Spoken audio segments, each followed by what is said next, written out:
Hi, everyone, and welcome. I am really looking forward to this panel. And with me today, I've got Michael Shepard, who was on stage just before, delivering a very interesting presentation. For those of you who just came in, so Michael is a senior distinguished engineer in the CTO office at Dell. Welcome. Thank you. Then we have Rami Mahajan, who is the founder and CEO of Strangeworks. Notice that. Sorry, yes, CEO of Exafusion, right. I mixed up the companies. And last but not least, we've got William Hurley, also known as Whirly. Yep, founder and CEO of an amazing fusion company. There we go. Just kidding. Welcome, gentlemen. All right, so before we, by the way, start, we're going to be going for about 45 minutes. I'm going to try to save about 5-7 minutes at the end for questions. So if you have a question, please come in to the mic, announce your name and company, and ask the question. But again, save your questions to the end. All right, let's get started. We have a very interesting topic.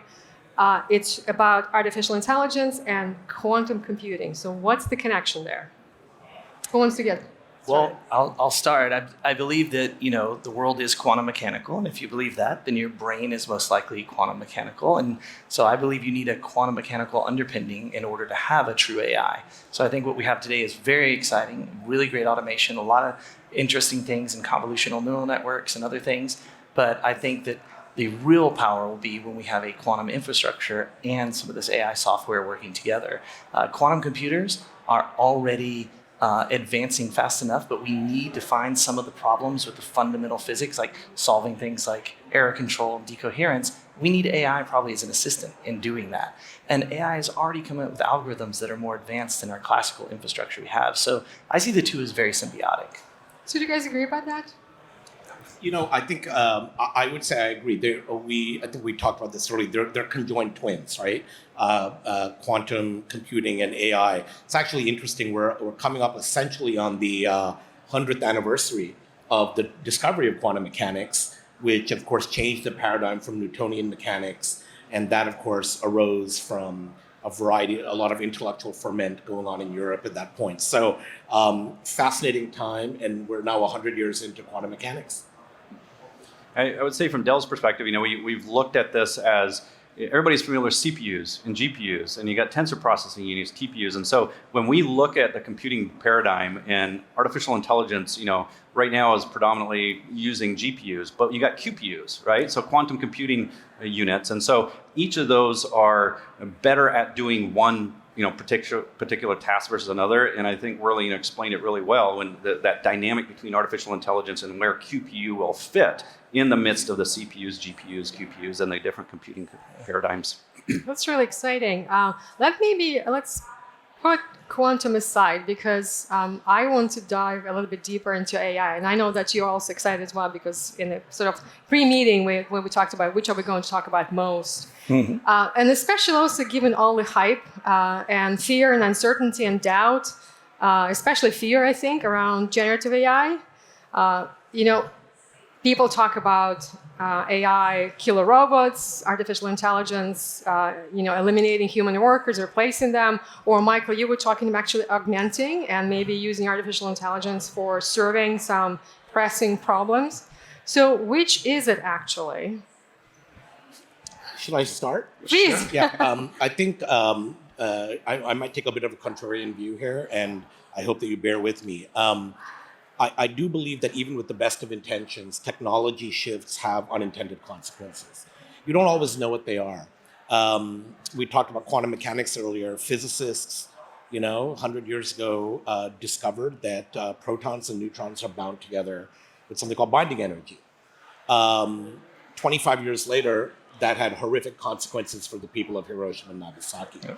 It's not that those physicists planned that, but these are unintended consequences. We have to ask profound questions before we delve into anything. That's how we should that's our responsibility, to ask tough questions and not be dismissive of any point of view. So I'll say it's not a binary A or B. There are consequences that are very beneficial, and there are consequences that could be easily detrimental. And we have to parse through those intelligently and honestly. Yeah, to expand on that, when you think about consequences, I think that's really the key, right? The consequences for the action, because humanity hasn't changed. It doesn't change. You've got bad actors and you have good actors. Our focus is on how do you enable the good for the planet. You're going to have people use it for bad. That's not going to change. And so, as we think about the progression of humanity, and as we think about technologies that have come along and displaced certain jobs or replaced them, I mean, like, how many of us are farmers today versus the 1800s? The reality is life is changing, but we all have to adapt. In fact, in 2018, I challenged our entire executive board to, in our services division, to be a lifelong learner, because that is the one thing that will keep you ahead and keep you adapting. And I put it as one of my last slides, which is that AI is not going to replace your job. People using the AI will. And I think if we keep that in mind, that as we learn to utilize it, just like we utilize a calculator, we utilize a car, if you think of it from that standpoint and enable and empower, especially those that are not technically savvy, that it actually empowers them to do more and be more imaginative and actually do things that are more productive. So I'm going to skip over the bad actors thing, which is something we have, and the unintended consequences of giving people an ability that they might do something evil with, right? That's a given. And focus on this Terminator topic, because this one bugs me, just honestly. There are 3 bad outcomes of AI.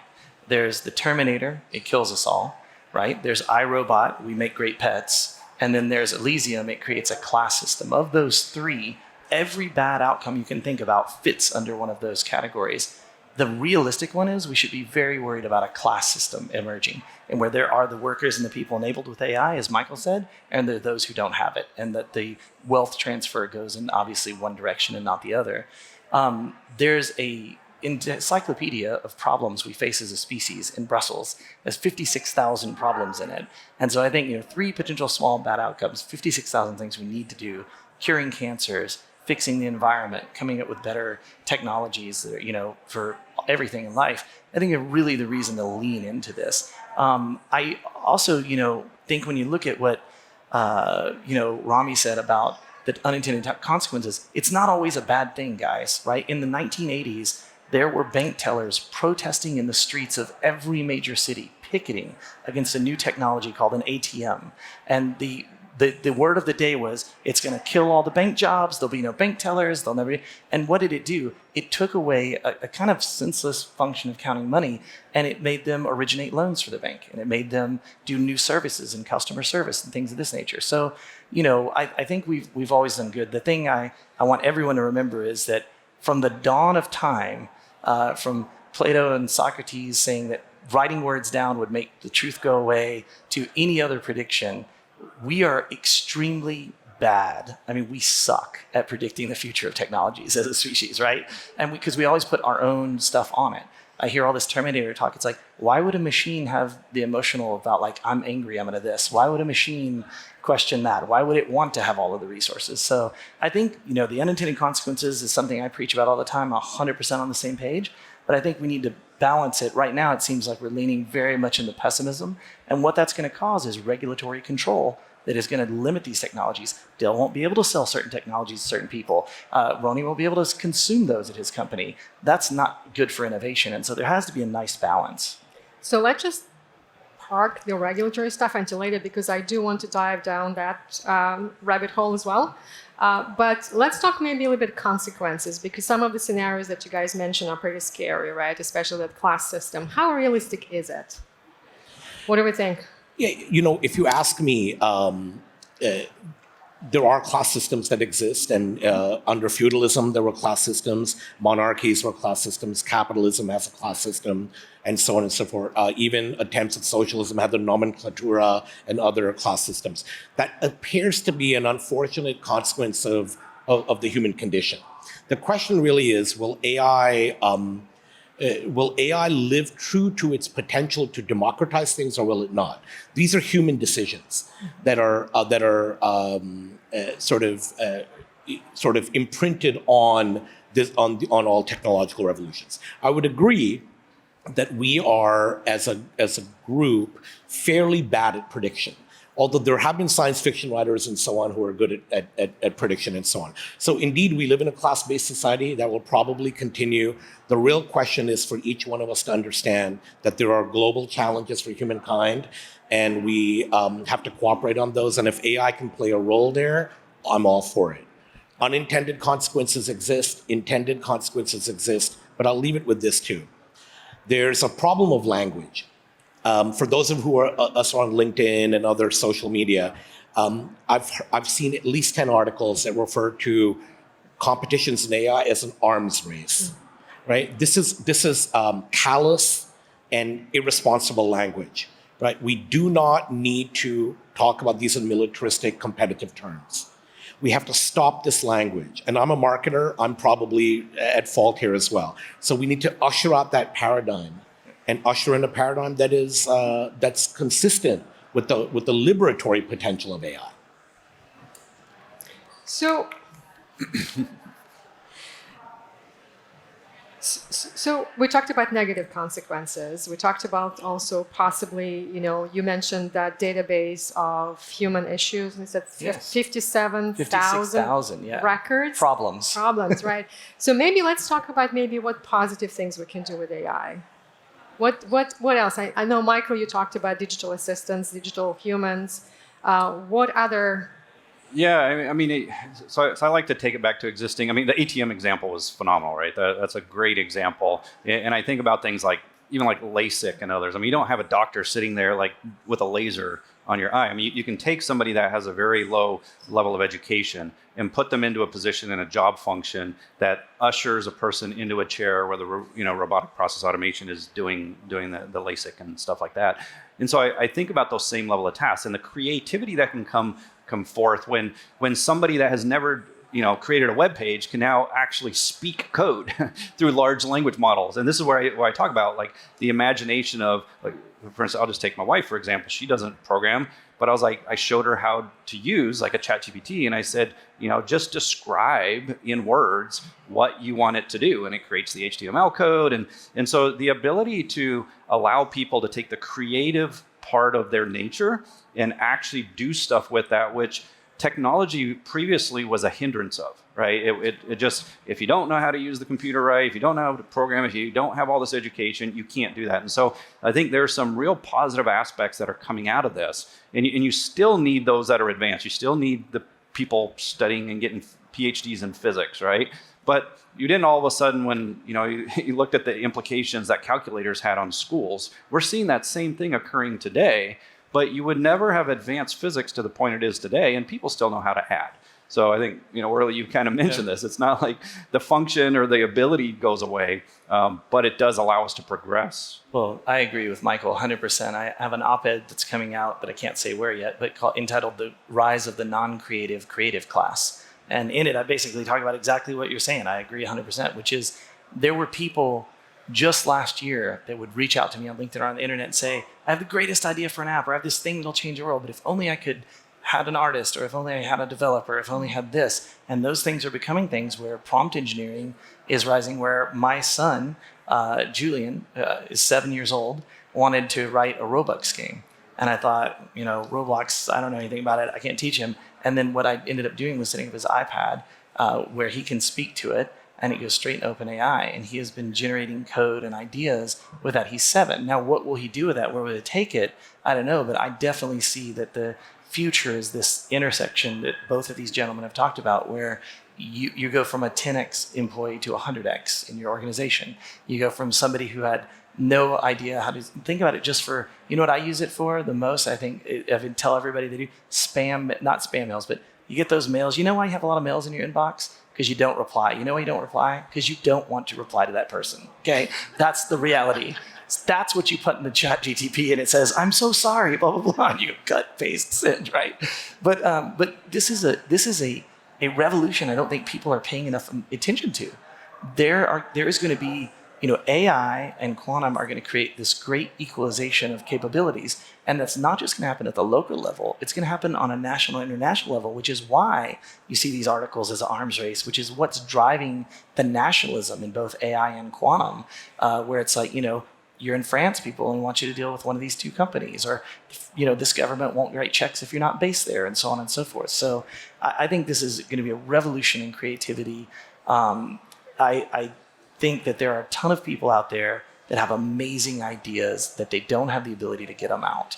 And I think that is a damn shame. And I'm really happy that they're getting the tools and the technologies and hopefully the education to be able to empower themselves. Yeah. Wow, that's a incredible vision. So we all become a lot more productive and more creative with AI. And have more time. Look, the only thing I can't create as an entrepreneur is time. I can make a company and make money, and I can go raise money, and I can sell companies, and even I can't make time. That is the thing. And you want to talk about a utopian society where people are getting along better and everything.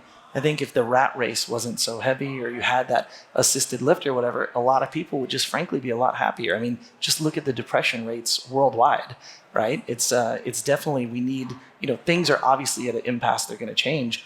I think it's the modern day Renaissance, but it's with AI. So I actually am curious about the audience. What do you guys think about this vision of the future that we just heard about from Orly? Do you guys raise your hand if you agree and like it? Okay. Oh, a good chunk of you. And people who disagree, raise your hand. Oh, not so many. Awesome. Well, to be determined, right? Right. So, the future will tell. can I just make a comment on Please, that? absolutely. I'm going to sort of play off what Worley said a bit around this notion of time. And most technological innovations, certainly since the Industrial Revolution, had a vision of reducing human drudgery, right? And allowing people to spend more time with family or in creative pursuits and so on. Unfortunately, human decisions didn't necessarily allow that to come to pass. So I think you have to look at AI as caught up deeply in the business model that you take with AI, right? So as an example, somebody that I won't name talked about bringing AI into his company and saving about 10% of time on engineers' time with automated code writing and so on and so forth. Now, I was hoping he would say, and so that extra 10% they're spending on discovering new things. Instead, he let people go, right? Now, I understand that that's what he did, but he clearly did not reduce human drudgery that way, right? So again, what is the business model that you're applying to these incredibly, potentially liberatory aspects of AI is fundamental. We cannot divorce the two. They are coupled. If we can decouple them, awesome, but they are coupled at this point. So I love the vision. I absolutely would subscribe to the vision, but I find that humans often have the ability to take even amazing things and create a cage with them. When you can just say it, ruin them. Yeah, I was going to use other choice language. It's up to, but but that's why it's up to you Yes. to both demand it, but it's up to the leaders, the people on the stage to provide that. Like, we've been using AI at StrangeWorks for quite a while to speed things up, to reduce that work, to do exactly what. Look, developers spend a lot of their time doing mundane stuff that is a very big time sink and a very big commitment, searching through thousands of lines of code for something, grepping for it or whatever. All of that could be automated, and they could spend the other time that they're now given back on really advancing their art, on doing what they're doing, on bringing other creative ideas. I think this AI revolution is really about the kind of unlocking creativity. But how do you sort of combining both your comments, because it's really a sad story that he let people go instead of, like you said, maybe putting them to more, creative tasks, more value-add tasks. But how do we actually mitigate that, right? Because especially if you have your shareholders, expecting certain returns, expecting certain efficiency, how do you justify these things? How do you mitigate that? Well, a quick comment on that. Like, he laid those people off, and that is sad in that case. But that is the future. Like, make no mistake. If you look at Star Trek or any scientific vision of the future, we create technologies that do everything, and we go explore the stars, and you learn how to play violin, and I do something else. Maybe you do play. I don't know. Sorry, that was a very presumptuous that you don't play violin. But that's what happens. Like, there would be 100% total unemployment. There would be some sort of universal credit income system, right? And there would be this. So the job loss is going to happen. There's been 1 million jobs lost to AI already. IBM, I spoke at South by and I said there'd be total unemployment by 2060. And just to kind of razzle cages, I'm skeptical myself. 3 weeks later, Goldman Sachs came out with a report that said 300,000 people would be out of jobs very quickly because of AI. And then IBM, a few months later, had 9,000 jobs that they had job descriptions open for that they said, nope, we're going to have AI do that. And they killed them. So this is something we have to balance. And I think that's really the key, is like balancing the altruistic nature with the corporate nature with these things. And that's going to be the most challenging thing for us because of the human nature you mentioned. Yeah. You know, I do want to say something. I think part of the whole notion of replacing people and so on is because we are in some ways bereft of new ideas. If indeed we had new ideas, those 9,000 people could work on those new things. That's right. If we, you know, we cannot think about introducing a liberatory technology in a static world. So all of the evidence from the entrepreneurial studies from economists, whether on the left or the right, say that you need new ideas, new industries, right? Some new greenfield attempt to absorb the people, right, and give them a productive life for the people who are either, in other words, let go or whose work changes because of it. So we must have a cavalcade of ideas. Maybe we think about man-made climate change as something that IBM should put those 9,000 people on that or whatever. So I do think we are weirdly at a time of the efflorescence of ideas, also strangely bereft of new ideas.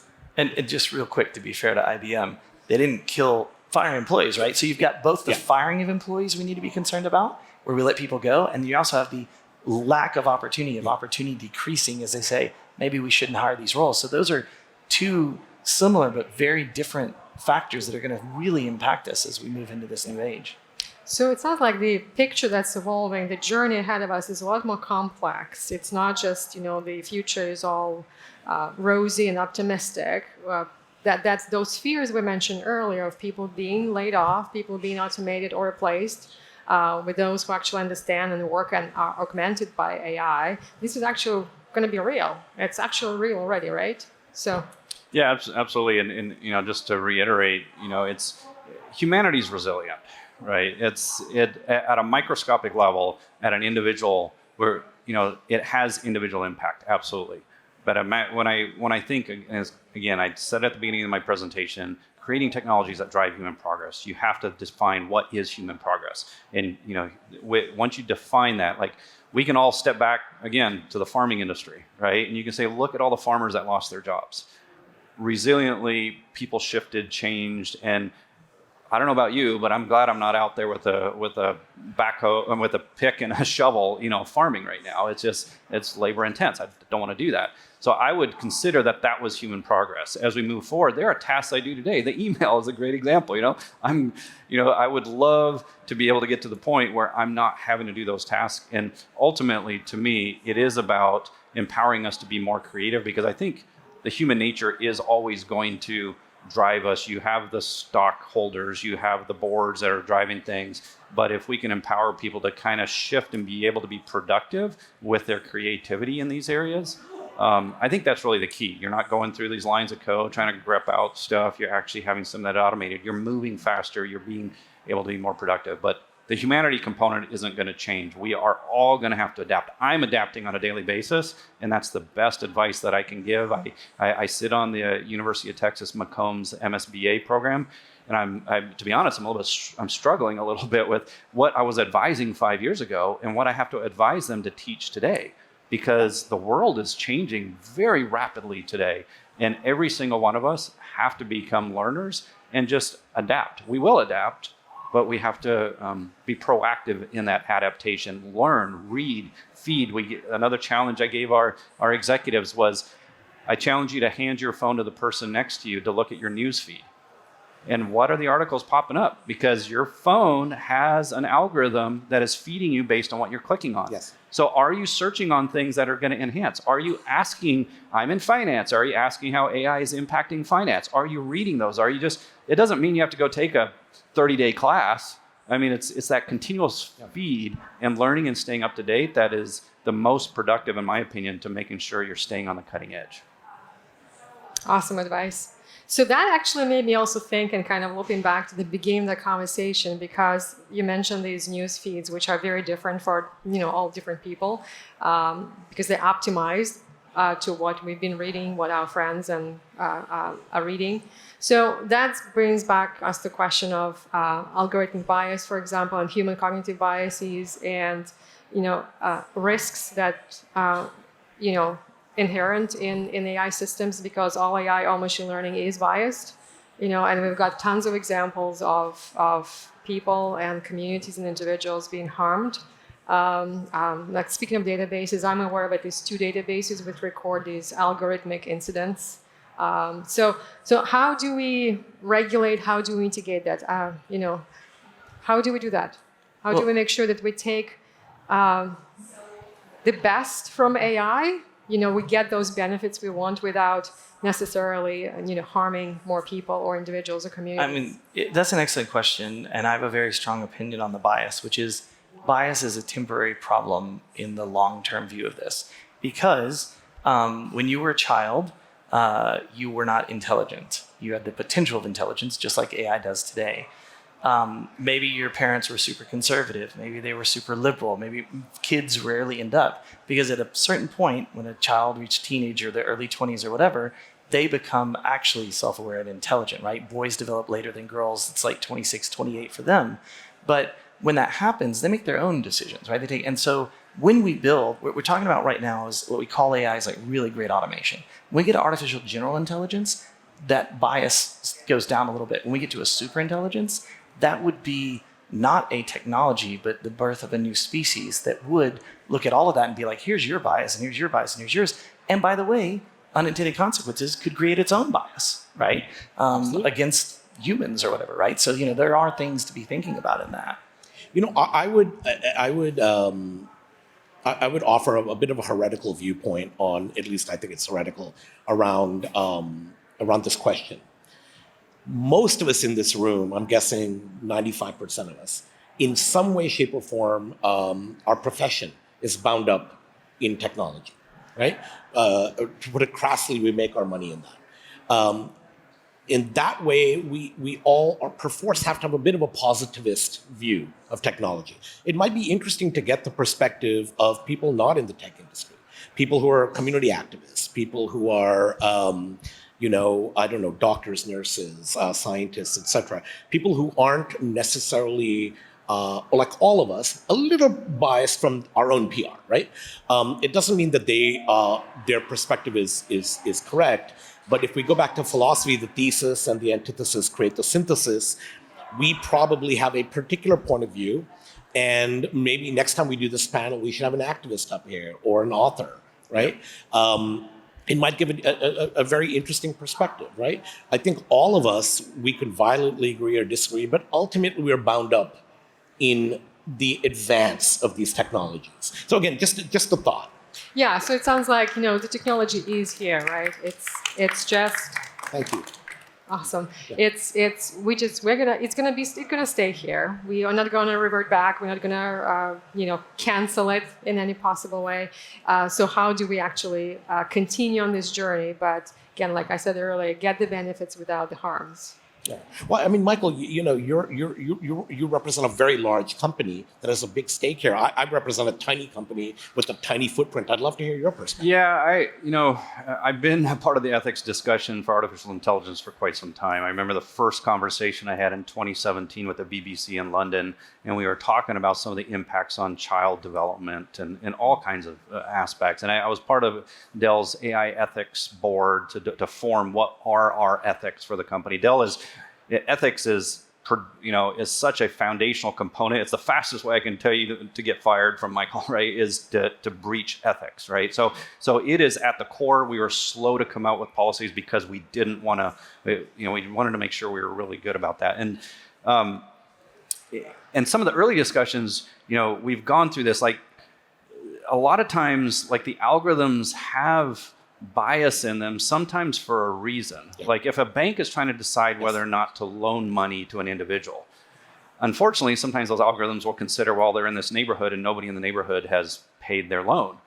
But the problem is you have an individual there that may pay their loan, and you're going to disqualify him simply because of where he lives.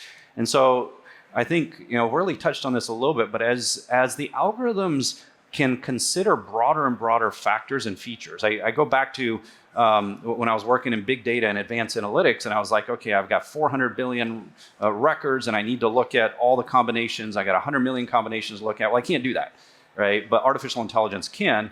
And you start looking at the nuances of more and more data. What you can start to do is allow the opinions and the information and ideas from many diverse people to come together to form a better non-biased decision-making system that can consider all those factors that a human simply can't do. Like if I gave you a spreadsheet, said here's 1,000 columns in 1,000,000 rows, I want you to take that and decide whether this person qualifies. An algorithm can do that, right? And we as humans need to make sure that we're injecting the elements into the algorithms and as a part of that data, and then testing it. Because a good reference point we had, I think it was 2019, we were looking at somebody who was trying to do job hiring and decide if their algorithm was ethical. And so they said, oh, let's remove gender, let's remove this and that. And then they still found that the algorithm was preferencing a male in this job hiring. And they were like, well, what is it doing? So they started stripping out elements, and they found out that if you're on a basketball team, it attributed this. And so they realized the fact that they were on a basketball team actually was, so what are those elements in the data that can be affecting bias? But sometimes, humans are biased, so we inject that bias into the data. And so we have to figure out a good way to do that in a balanced way, but also recognize that there are aspects and decisions that are going to be made, and humans are going to make those that have a factor that will influence that as purposeful bias. We just have to see what's ethical. I'd like to give an example that supports these two gentlemen's perspective. I have done a lot of work in AI for property, prop tech, right? AI for housing. You brought up a good example of, you have a existing model that looks at what neighborhood you're in or something like that. Well, interestingly, there was a bunch of entrepreneurs that asked some pretty fundamental questions. Maybe we should do something other than the credit score, FICO, right? Maybe if you've been renting for the last 20 years, we should give you credit benefit for paying your rent on time versus just owning. So as long as there's some decent entrepreneurs out there that find these gaps in the system and create an entire new paradigm of how we look at it, then we can do away with some of these biases, right? Biases, we have to remember, data has bias inherent in it, right? A data set that you look at it's not the driven snow, right? So how do you do the judo move and take the momentum of the bias and use it against the bias? Hopefully entrepreneurs come up with that and so on and so forth. It's a great example of inherent bias, but also ways around it. Paradigm shift. And Romy, you nailed it. That's where there's an opportunity for all of you. That's where there's a huge entrepreneurial opportunity to disrupt the status quo, because the banks won't switch to not using the credit score, to thinking like that. Yeah. And so it provides you, using AI, it's a completely new way to structure a business. And you're going to see the rise of 3, 5, 10-person companies that are making $1 billion a year, because they're going to be completely automated. And that will happen one day, right? There'll be solo entrepreneurs that are truly solo entrepreneurs. The AI helped them code, the AI helped them do this and that, helps them market, manages social media. So it's incredible. I think it's the greatest time to be alive in the history of our species. It's phenomenal. It's a dangerous time, sure, for a lot of reasons, but the benefits far outweigh the risk. And I believe that more conversations like this, especially love what you said about involving other people, right, from not in the industry. That's how we're going to get there together.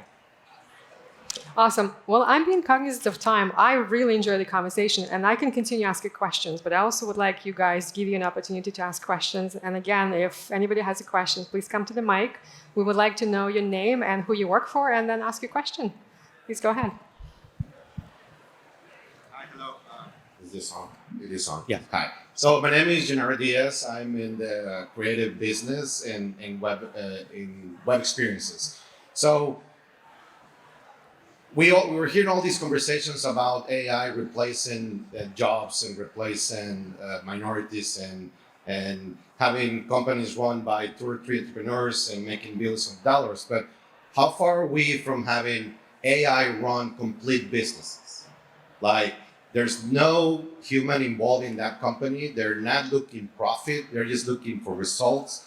Now, how do you see that? We're not talking about replacing jobs. We're replacing businesses now. So that would be not AI or AGI, but a superintelligence, an SI, right? when we create a superintelligence, I think it's widely agreed upon that would be the last thing we would ever create, because after then, it would create everything. And that's where I think you would see that. I do think we're quite a ways away from that. I mean, frankly, that's it's definitely something that's come up a lot. It's definitely something to think about, but that requires a completely different advancement in this technology. Remember, look, you look at OpenAI, it's a great success, but they're spending millions of dollars every day just on GPU costs. $10 billion investment sounds like a lot, not if you're spending $10 million a day on computer hardware, right? Yeah. So we're going to see another AI winter, right? Like 100% we will. What happens with all the investors, everything it gets in, we're going to have to go through another winter or two before we start getting to AGIs or superintelligences. And that would be the kind of technology that would create an idea on its own, build it. David Hudson, who's one of my AI collaborators, created a recipe website advertising business. And that was done almost completely as an AI, as a test for this. I forget the name of the URL, which is horrible. But the AI picked the domain, it picked the topic of we're going to do recipes. It picked the domain, it registered the domain. It does all the recipes using, it does Google Trends and everything and who's searching for what, and it makes fresh recipes every day. And it's a small ad business. There's going to also be a difference between something like that and something like running Dell with an AI, right? So, there's going to be a wide gamut. I think we're a little bit away from that.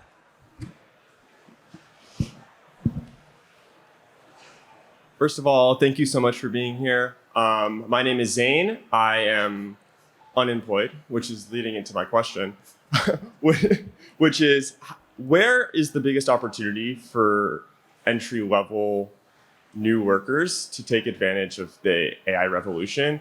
What are skills that entry-level workers can add? And what are opportunities that they should be looking for in the general technology ecosystem?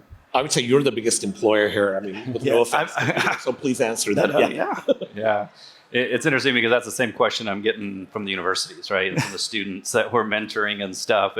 I would start with prompt engineering, right? There's a lot of free classes out there. And I said it earlier, we're all going to become prompt engineers. I actually had this discussion in 2016 with the director of the North Carolina healthcare system about the future of doctors and nurses are not knowledge. The future is knowing how to ask the right questions. It was the early way in which we described what a prompt engineer would be. And so I would say, as you learn that skill set and you learn that, you will become very valuable as a creator of a function or of a job, being able to do stuff more efficiently than the next person.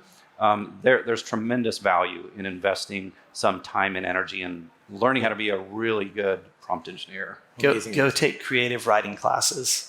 Yep. Because that is going to be the most useful thing to prompt engineers, because language has composability, right? Just like software, and language is going to be the new software. Yeah, so and like frankly, anything creative writing, things like that, improv class, all of that kind of stuff, that's going to be super useful. And I'm going to echo, not that I'm at all technical person, but answers are often inherent in the question. And so therefore ask the right questions. And I certainly know from all the people I know in science that it's the great physicists and mathematicians ask the right questions. Of course, I'm bereft of that knowledge, but yeah, I agree. Great question. Please. Hello, my name is R.D. Childers. My background is manufacturing engineer, also some time homeless. And I'm going to kind of piggyback off the previous question, and that is maybe a question that may be a challenge. Do y'all know, or are you involved in any groups that are focusing on keeping the people at the bottom billions, as it were, involved, like actual lived homelessness experience that's part of these conversations? Yes, actually, Strangeworks helped co-found the OQI, which is the Open Quantum Institute, which has a sister organization in AI, which is based out of Geneva, Switzerland. It's called from GESDA, which is the Geneva Science Diplomacy Anticipator. And the exact goal of both of those programs in AI and quantum, and we're getting them working together, is to provide all of the skills and the skills training and things like that to everywhere. So think of any impoverished nation, be it South America or Africa, or even impoverished cities here in the US. Those are the focal points of that for that exact purpose. So there are several really good programs looking at that. And that's one thing that makes this technological revolution different to me, is that a lot of people, because of the day and age, thought of that first. And so that's kind of been baked into several of these programs, which is a really great thing to see. Now, how successful will that be? Will it provide the advantages we hope, or will it end up being maybe more of a disadvantage, unintended consequences? Only time will tell. Yeah, no, I'm with you. I mean, there's each of us as an individual or what we're involved in. I will say to the spirit of your question, there's not enough, and there are people who are hungry, homeless, etc. in the world that often our industry rides roughshod over, and that's a big mistake of, again, our desire, unfortunate, to talk to people just like us, right? And this goes back to the fundamental notion of the social imprint of technology. I'm hoping that certainly our children's generation and so on, who I believe at least were born with a few less biases than the rest of us were, will and because technology is inherent to their lives, will be able to help with this. But I will say we don't have a lot of time. The pace matters, and call everyone out all the time if you're not seeing that happen. Yeah, I think I'm not part of the social group team, but at Dell we certainly have the ESG team. We have some phenomenal goals. One of them being by 2030 to impact 1 billion people, and that's all about social good and bringing in those that are less fortunate and providing the technologies to them to help advance them. And so like we have from projects such as Dell helped with a project to get farmers in Africa that needed loans from somebody that could be as low as $10. How do you implement a technology at that level, all the way up to what we're doing, as I showed earlier with Clara, that type of technology, helping students that don't have the ability or the time to get kind of that one-on-one time with a teacher or a personal trainer. How do you provide that to those that are destitute or less fortunate? And so we actually I was in Washington, D.C. a couple of weeks ago, and we talked about translation or English as a second language. And the people that have the money can just go pay for somebody to work with them on English as a second language. But being able to use a technology that costs pennies and provide that to those that need that personal one-on-one interface and that practice and those sessions, those are things that I think all great companies, like, I personally have been at Dell 23 years, and it's why I've been there so long, is they have a really good purpose to impact and drive. And we certainly work on, aspects that are related to what you're asking. I just got to end with in this question with one soapbox moment. DEI initiatives, I think, are awesome, but they miss class too often. And that's fundamental. And that so we need to be CEDI or DEC, whatever acronym you want, but class is super important. Yeah. All right. Yeah, that's what I'm talking about, the lived experience, as well as like a feedback loop, right? Because you may have the people in Africa that are experiencing this, but if you don't have like that boots on the ground, it's like waterfall software development. Yeah. Okay. Yeah. Do we have any? Okay. Yeah, we have time for one more question. Hi. Yes, my name's Noah. I'm a director at a company called Fiserv that does banking solutions. So fantastic to be here. Just to stay on topic with what we guys are discussing here. With the report of IQs actually dropping amongst kids recently, and also I am a fan of Idiocracy. And you talking about your wife who doesn't know any coding can now code, and somebody who can actually just walk somebody in a room to do LASIK surgery. I'll go another route. How far away are we from Idiocracy, where you have a guy that comes in and says, this goes in your butt and this one goes in your mouth, as opposed to, some of the other routes that we could potentially go? I'm going to let you take that anatomical question. I will. Yeah. Thanks for phrasing it that way. Love you. Sorry, I apologize. No, it's perfect. It's perfect. Here's the deal. I believe that a big component of intelligence, and we've harped on this, is creativity and curiosity, right? Be judgmental, not curious, right? Walt Whitman said. I think that because of these technologies, people will become more curious, because now they don't have to go and ask somebody who's an expert about something and be embarrassed about what they don't know or the mistakes they might make.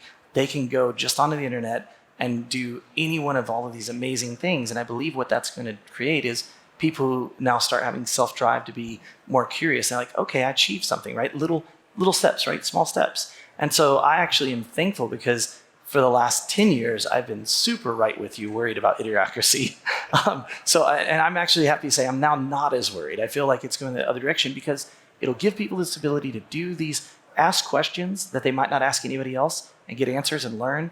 The more they do that, the more they will do that, the more they will start to create. So hopefully it is the solution to that and not part of the problem. Yeah, I do want to really quickly comment on that. One interesting aspect of a digital human we found is human to human, we often feel judged and we won't ask a question if we think that they're going to think it's a stupid question. We have found an interesting dynamic when people know it's not a human, they will ask the question they need to ask without feeling intimidated. So we're getting people are actually getting answers and we're democratizing knowledge in a way where people can grow at the pace that they need to with answers that they need to.